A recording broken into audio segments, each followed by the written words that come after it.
नमस्कार YouTube family. आजच्या व्हिडिओद्वारे आपण जाणून घेणार आहोत सरकारने सुरू केलेल्या जमीन मोजणी होणार सुलभ, सरकारकडून नवीन मोजणी कालावधी लागू। जर तुम्हाला रिअल इस्टेट मधील व्यवहारांबद्दल संपूर्ण माहिती हवी असेल तर आमच्या चॅनलला सबस्क्राइब करा आणि नवनवीन व्हिडिओ अपडेट्स मिळवा। सबस्क्राइब करा आणि तुमच्या रिअल इस्टेट नॉलेज मध्ये भर घाला। जमीन मोजणीसाठी लागणाऱ्या कालावधीतून आता दिलासा मिळणार आहे।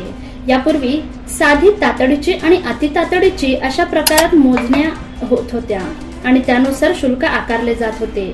आता हे प्रकार बंद झाले असून नियमित मोजणी आणि द्रुतगती मोजणी असे दोन प्रकार आणि त्यासाठीचे दर निश्चित केले आहेत। त्यांची अंमलबजावणी सोमवार 2 डिसेंबर पासून राज्यभरात सुरू झाली आहे। भूमी अभिलेख विभागाने जमीन मोजणी दर आणि मोजणीच्या प्रकारात सुटसुटीतपणा आणि सुसूत्रता आणली आहे। यापूर्वी सिटी सर्वे आणि सर्वे नंबर प्रमाणे जमीन मोजणीसाठी भरावे लागणारे शुल्क वेगवेगळे होते, ते आता बंद करून ग्रामीण भाग आणि महापालिका हद्द असे 2 प्रकार करण्यात आले आहे।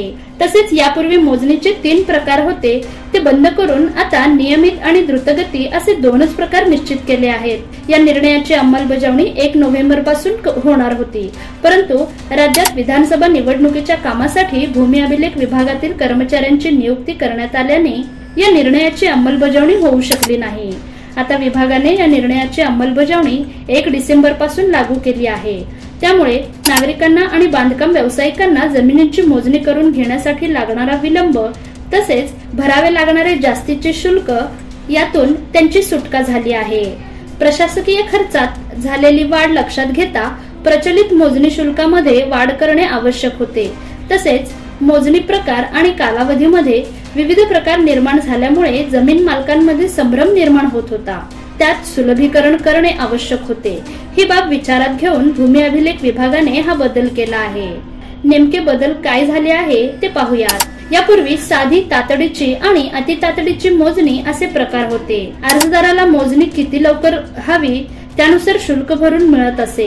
अति तातडीच्या मोजणीसाठी नियमित मोजणीदाराच्या 4 पट शुल्क आकारले जात होते। तसेच नियमित मोजणीचा कालावधी 180 दिवस निश्चित होता, तो कमी करून अर्ज केल्यानंतर सुमारे 90 दिवस असा केला आहे।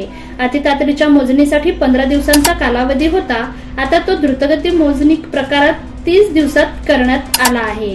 तर ही आहे नवीन मोजणी कालावधीची बदल। व्हिडिओ आवडल्यास लाईक करा, शेअर करा आणि सबस्क्राइब करायला विसरू नका।